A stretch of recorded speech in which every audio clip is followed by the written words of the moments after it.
Fellas, back with another week. Love to see everyone flying around the waivers. 6 people that did not get Troy Franklin put in a claim for him. So we're active. We're an active league, which is just great. Great to see. Um, didn't do too hot on the predictions this last week. Once again, as you can see here, another 2-3 day, 4-6 on the season. Sammy and Char 2-0 on you. Chad, Ben, Jack, Omar. I'm 0 for you guys. So can't get your guys' games right. Hoping that'll change this week. Speaking of one of those 4 lovely gentlemen, Chad was our loser of the week. Was the only one not to break 100, coming in at 98. So that is tough. We heard from him last week as an intro, but let's hear from him this week on a not a great week. Chad, what do you got to say? And I'm sure in whatever capacity you're recording this video, you're doing so in a very safe manner. Well, boys, here I am again. I guess a week 1 introduction video wasn't necessary since I could have just done it now as the week 2 lowest scorer. But yeah, thought I'd make it while I'm on my way home at 11 o'clock so you guys know your taxpayer dollars are going to use. But 0-2, not a hot start. Not too good. It's my own fault, really. I blame myself. For those that don't know, I'm a huge Texas A&M fan, and during the third quarter of that Notre Dame game, I basically put it out begging to the world that if they somehow won this game, I was completely fine with losing all my fantasy matchups, and they did, and that's pretty much how this week is going for me. So, upset but not upset, right? Aggies pulled out the win. Don't want to hear shit about the holding call at the end from any of you if you watch the game. But yeah, 0-2, not a hot start. I don't think any of us could have predicted Derrick Henry getting 2 points. Certainly not me. I started him. Marvin Harrison knew that was going to be a rocky road. It's looking like a rocky road, right? Terry McLaurin's get a little bit more involved. I think we're due a big week from him. Got a couple of pluses. Alec Iomanor's looking good. Picked up Troy Franklin on the waiver wire. Know a lot of you guys wanted him. But I think this team's coming into its own. I think it's just, we're off to a slow start. I think we're due for a big week from everybody. Hopefully that's week 3 against Omar. Didn't anticipate Amon-Ra putting up 40 points. Good on you, Stern. But, yeah, I think this is the week that I catch my first dub. I'm pretty confident. Got to make the right roster moves and hopefully start the right guys. So, we're going to see how this week plays out. But, yeah, I'm still confident. I'm not throwing in the white flag yet. It's 0-2. It's going to be fine. That being said, Jared, I think you give my team bad juju when you pick us to win. So let's go ahead and just lock Omar in. He's going to beat me week 3. Let's make that happen. Maybe pass some of that bad juju off to his team. And, yeah, I'm confident, right? Congrats to Sean for being the highest scorer of the week. So I'm sure we'll be hearing from him soon. So peace out, boys. Chad, glad to see, one, that our taxpayer dollars, like you said, are going to great use, heading home at 11 o'clock on a Wednesday. That's a great use of everyone's time. And 2, that you are operating safe on the road. It's always a good time to look at your phone and record while you're driving. So, love that on all accounts. Yeah, your team was not great. Derrick Henry, 2 points. You're not going to get a lot of wins when your first overall or your first round pick goes for 2. That's tough. On the other side, our other friend in the armed services, the opposite of loser of the week, winner of the week. And as he likes to say, he hung some dong on my face. I'll mention it a few times. I'll say it. He beat me. He bested me. Sean, what do you got for us? Congrats on winner of the week. Good evening, gentlemen. It is your most humble winner of the week here checking in. Just getting home from work at 7:45, so I already want to blow my head clean off of my body, but at least I was the winner of the week. I can take some solitude in that. Both updates being brought to you by the PsyOp guys today, so looking forward to seeing Chad's half of this. But, yeah, one place to start, really. I'm not going to get too on my high horse here because it's week 2, but Jared, I think you did know better deep down than ranking me second from the bottom in your initial rankings. So there is some poetic justice here in hanging dong on you a little bit in week 2. But again, not gonna stoke that too much because it's very early. I did think Stern was gonna nick me in the end there with Ashton Genty, but he looks like a shell of himself, so maybe I won't be too concerned about that going forward. But yeah, my plan of just drafting washed up guys has worked. I will never bench Jordan Love again. Won't happen.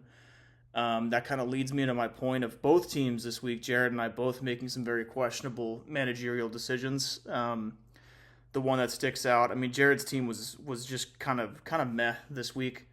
The biggest one being Jonathan Taylor against the Broncos defense was a head scratcher. I think the playing your defense against your guys rarely really works out.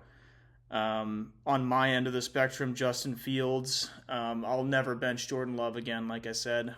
I went against my Packer boys a little bit on that one, and yeah, never going to happen.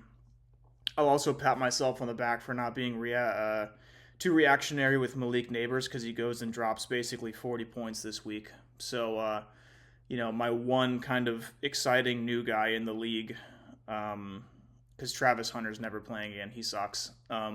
Should have stuck to my guns on that one too. I never thought he was that good. But yeah, I think those are the biggest takeaways right now. I really don't want to get ahead of myself in this league, because usually I sputter or just people hang dong on me as the season goes on. Didn't expect to be here this early in the season, to be completely honest, but team's going in a good direction.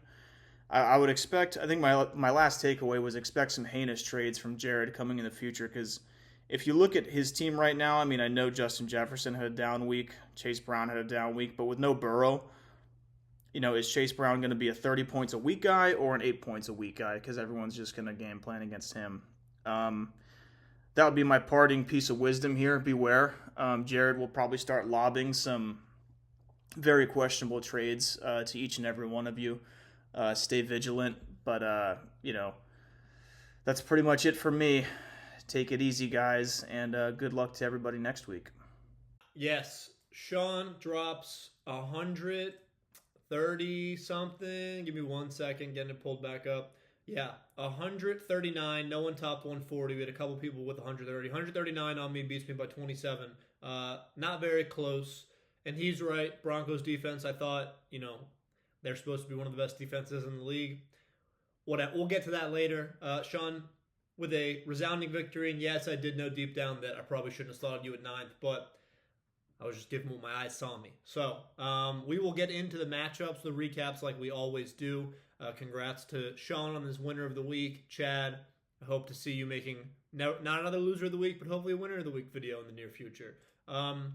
Let's get into our matchups, shall we? Our first matchup, Sammy Morse takes down Corndog 118 to 105. Not a very, electric matchup. Sammy does get in the win column. This is one of the 2 games that I predicted correctly. He was led in scoring by Lamar Gibbs, and then Kenneth Walker had a very good bounce back week. Rome Odunze on the bench with 31 in favor of Marion Hampton for 3. And Keon Coleman only had 5. So that's tough. He left a lot of points on his bench. He also left Quentin Johnson on the bench, who had 15 points. I would imagine both of those two are going to find their way into the lineup next week. He also has Jordan Mason, who is now the RB1 in Minnesota with Aaron Jones going down. But we'll get into the preview next week. We're going over the recap right now. So Sammy, fine. 118 was about middle of the pack for scoring. I think he was in the top 5. So that it was enough to get the job done. That's all you can ask for. On Corndog side of it, 105, barely broke 100. His team is not looking too hot. I know if I'm Noto, I'm a little worried. Basically, outside of Bijan and Bucky, you've fallen off a cliff. And Mahomes has been good, 22. Herbert with 18 on the bench. I know he's going to try and trade one of those guys because he tried to trade one of them to me. A.J. Brown, obviously, is a phenomenal receiver, but they're not throwing the ball at all. Garrett Wilson, I don't know if he's good or bad. I think he's good as someone who watches him play, but his numbers don't say that of a really good receiver. And Justin Fields obviously had, the most Justin Fields experience ever, 30 points last week, 3 this week. Evan Ingram, Noto's not an Ingram fan anymore. I think he's hit the bench for Kyle Pitts. Trevion Henderson, as a Pats fan, I don't know why we're giving Ramondre so many touches. That sucks that we drafted him and we're not really using him, but those are growing pains for rookies, and Kobe Myers was fine with 12 points. Geno played one of the worst games a quarterback's ever played in his life, threw the ball 50 times. Barely did anything. Lions defense with 8 points. So, pretty mid matchup. Sammy comes home with a win, avoids the 0-2. Noto drops to 1-1. Noto's in 5th. Sammy up to 7th place. Our second matchup, and the only other one I got right, Char and Sky, 131 to 109, 22-point victory. Char, I think, even with Josh Allen scoring 11, handled this pretty convincingly. He was the third highest scorer, and that's again with Josh Allen with 11, Aaron Jones with 2. Puka with 27, Tet with 16, Juwan Johnson with the waiver pickup with 16, Emeka with 13, JSM with 18, Steelers defense only with 4. So, your QB, your defense, and your RB2 combining for 17 points, so that would be the third highest score. Char's team is looking very dangerous. Sky did change his name from Team of Destiny to Team of Ass. We'll see, right? I mean, he's 0-2. I don't want to say too many bad things about him because I'm playing him this week. Jaden Daniels with 19. He's banged up with a knee injury. We'll see if he's out for any time. Tyrone Tracy. I know Sky went 0 RB, but his running back room is looking very rough. I know Quinshawn, he got him off waivers after Chad dropped him. That he's hoping he pans out. But, Cowboys defense with -4. Debo he got that garbage time touchdown. I'm not going to say he looked good. He looked big. It's a big boy, pretty fat. CD was his best player with 20. BTJ is terrified of Trevor Lawrence throwing him the football. He is shying away from contact. He's scared he's going to get just leveled. Can't say I blame him. Trevor Lawrence, is he good? I'm not sure. Trey McBride's obviously very good. Calvin Ridley's been not very good so far this season. So, Sky doesn't break 110. I don't know what he scored the first week, but I bet it was about the same. No disrespect. But, his team's looking very, very fine. I mean, CD and Trey McBride are basically like his two best players right now. If he goes down Jaden, he might be in trouble. Char with a convincing win, 131 to 109.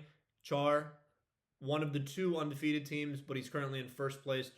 Sky drops to one of the 2 0-2 teams, currently in 9th. This third matchup, Omar and Jack. I give Omar a lot of shtick, as everyone knows.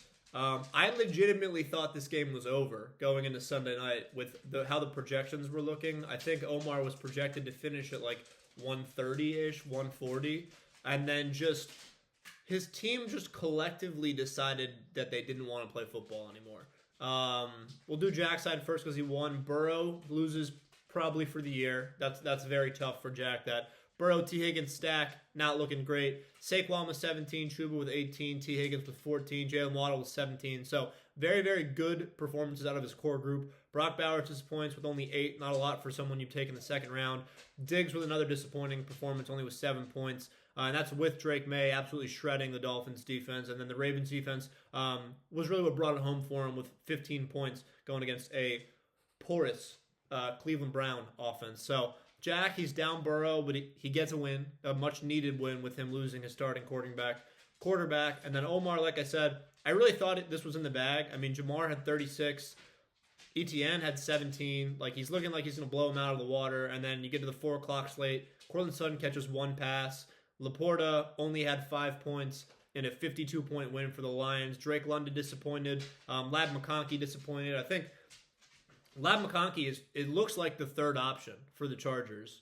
Keenan Allen has reclaimed his spot as Herbert's first target. He's playing the same role that Lab was in last year. And then Quentin Johnson is the deep threat catching all the touchdown bombs. So Omar with an absolute choke. Probably a generational choke that some would say. But yeah, takes a very narrow loss here to Jack, 114 to 112. And Omar did tell me he scored 112 back-to-back weeks. So at least he's consistent. It might be consistently mid, but he's consistent. Our fourth matchup, Stern and Chad, another 2-0, now 0-2 team. And this was a shellacking. This was our biggest point differential of the day, 35 points. Was not really close. Stern led in scoring by Amon-Ra with almost 40 points. Pickens caught that touchdown at the end, 17 points. Swift got in the end zone. He scored 14. And then James Cook with 26. James Cook looked like a beast out there running all over the Jets defense. He bounced off like 4 guys, housed a 50-yard touchdown. Really, really good day for him. Jalen Hurts, Sammy's biggest nemesis, biggest hater, only 11. Didn't really throw the ball that much. He hasn't had to do too much, but he's 2-0. Genty, he's not looking great right now. The Raiders as a whole, I think, they're not giving a lot of space back there. He's getting hit behind the line all the time. Vikings defense with 5, and then Hawk with 2. So second highest scorer, obviously very good. He led in scoring by Amon-Ra. Stern, he takes that, right? He wants to be 2-0. And he takes the wins. He takes the wins where he can get them, especially after that last year. I think 2-0 start. He's probably already matched his win total from last year. So hats off to you, Stern. Chad, we already heard from Chad directly. Not a great week from him. Led in scoring by Bo Nix with 20. No one else broke 20 outside of that. Jameson Williams caught the long bomb, 18 points. Tyler Warren with 11. And then no one else. The Cardinals defense with 12. No one else broke double digits after that. Derrick Henry with 2. We talked about Marvin Harrison Jr. At the beginning of the year, I'm not super high on him, especially from a fantasy perspective. I can't tell if he's good or not, or if it's Kyler's fault. I think he is good, but he does have Kyler as QB, who can really only see Trey McBride. Scary Terry has yet to get it going so far this year. And then Darnell Mooney only with 4 points. That's a bummer. You thought you'd get more out of him. Left some points on the bench again. Alec Aomanor with 15. Baishal Tootin found the end zone with 15. Scatabo with 14. So he's got a lot of players that are scoring. It's just, can he play the right guys, I think is going to come down to. And we'll go from there. But yeah, tough one for Chad. Drops to 0-2. He's in last place. And then Stern, one of the 2-2-0 teams, sitting in second place. Our fifth and final matchup of the week. Sean was winner of the week, so obviously I did not win. Sean and me. Sean takes me down 139 to 112. 112, about middle of the pack for the week. Bottom half, I think, sixth. Sean, obviously, winner of the week, beat everyone, so we'll do his side first. Started Fields over Love. That was a 17-point swing. He could have been by even more if he would have rolled with his guys, but wanted to go with Fields. I started Fields in our league. I did not win in that league. Tough. A-Kane with 26, Malik Neighbors with 37. I'm sure everyone saw that game. That was wild. Tucker Kraft with 24 in Thursday Night Football. So it was basically over before it even started for me. With you get banged by Tucker Kraft on Thursday night. Not great. Tyreek with 17. Kyron only with 10. Blake Corum got the touchdown for him. That's a little concerning. Kyron's value comes from he gets every single touch. If they're gonna start putting Corum in, might be a little bit of concern. Breece Hall only with 5 after a great 1 week, and then Travis Hunter with 5 as well. So, Sean, winner of the week, really on the backs of Tucker Kraft and Malik Neighbors and A-Kane. 140, that's a solid outing. On my side of the matchup, Broncos D with -5 was a crusher. I get a defense that scores 10 points. That's a 15-point swing. Still wouldn't be enough to get it done, but normally I don't play defense that scores -5 points. Yeah, I mean, JT with 30 points obviously was great for that, but if I knew him and Daniel Dimes were the truth, I probably wouldn't have started the defense going against them. So, Mike Evans with 10, Dave Montgomery scored a touchdown with 13, Harold Fannin Jr. with 9, Zay Flowers 14, Chase Brown a little bit disappointing with 8, and then Baker with 20.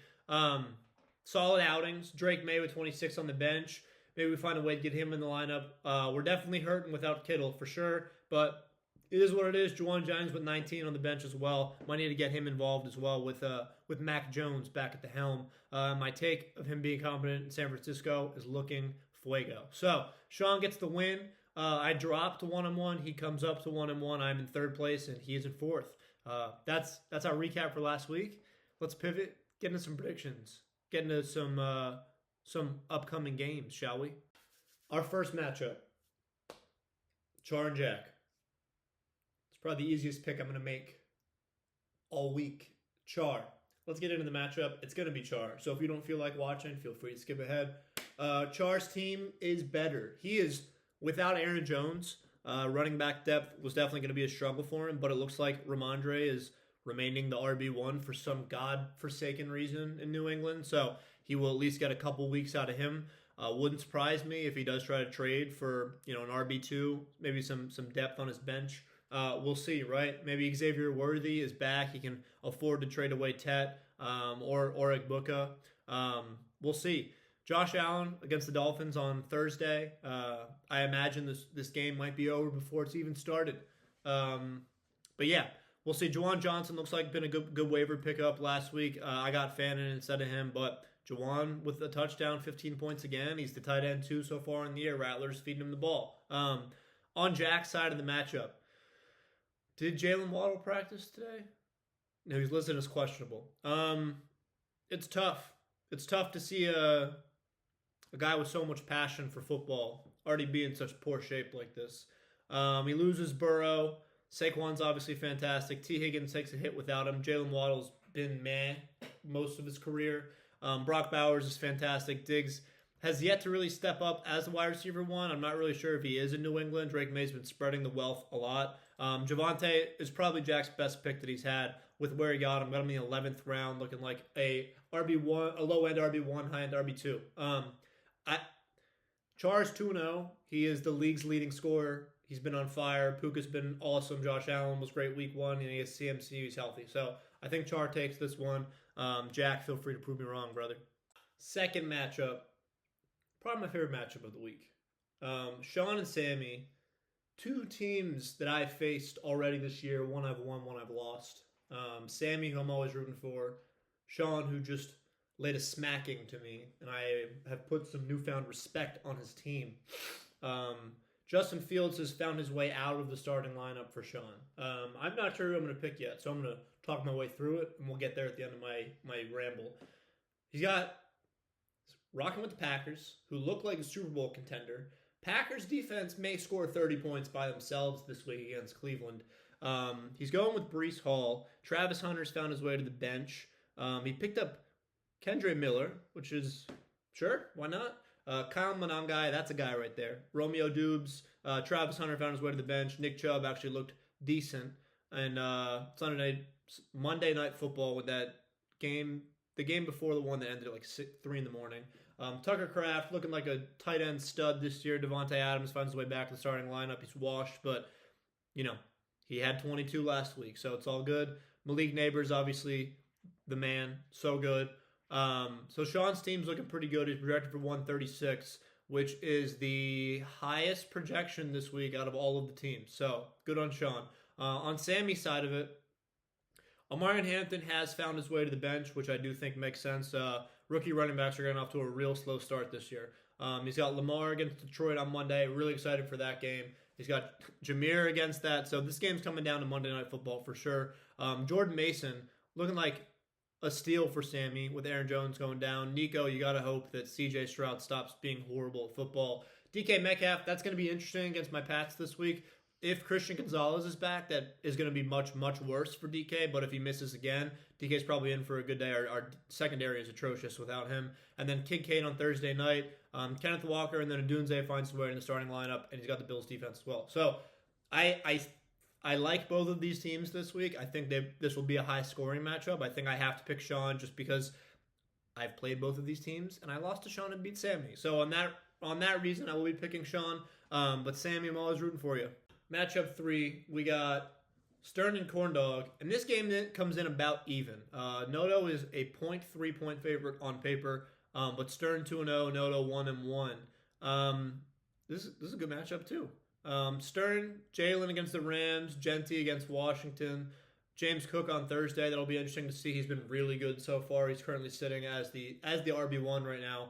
Amon-Ra on Monday, so this game's going to come down to Monday night too. And then DJ Moore has been fine. TJ Hawkinson has been mad. DeAndre Swift's been decent. Pickens, fine. And then, so he's doing what I did, which was not good. He's starting his defense against some of his skills players. So he's got the Vikings defense against Chicago, and he has 2 Chicago players. So that's probably not a great combo. I'll say it. He's also still rostering Austin Eckler, who's done for the year with a torn Achilles. But Stern's never been one for a lot of roster management, a lot of moves. And, that's his prerogative. He can do what he wants. On Noto's side of the matchup, we got Mahomes against the Giants. His beloved Giants, I may add, on Sunday night. Bijan against Carolina. Bucky against the Jets. A.J. Brown against the Rams. Garrett Wilson against Tampa Bay. Kyle Pitts against Carolina. Jacoby against Washington. And then Khalil Shakir against the Bills on Thursday. Seahawks team against New Orleans. I do like that play from a defensive standpoint.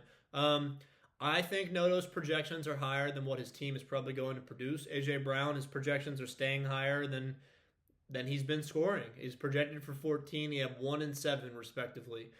Garrett Wilson, we'll see about this because they ruled Fields out, and Tyrod Taylor's going to sling it from back there. So it's either going to be good or it's going to be bad for him.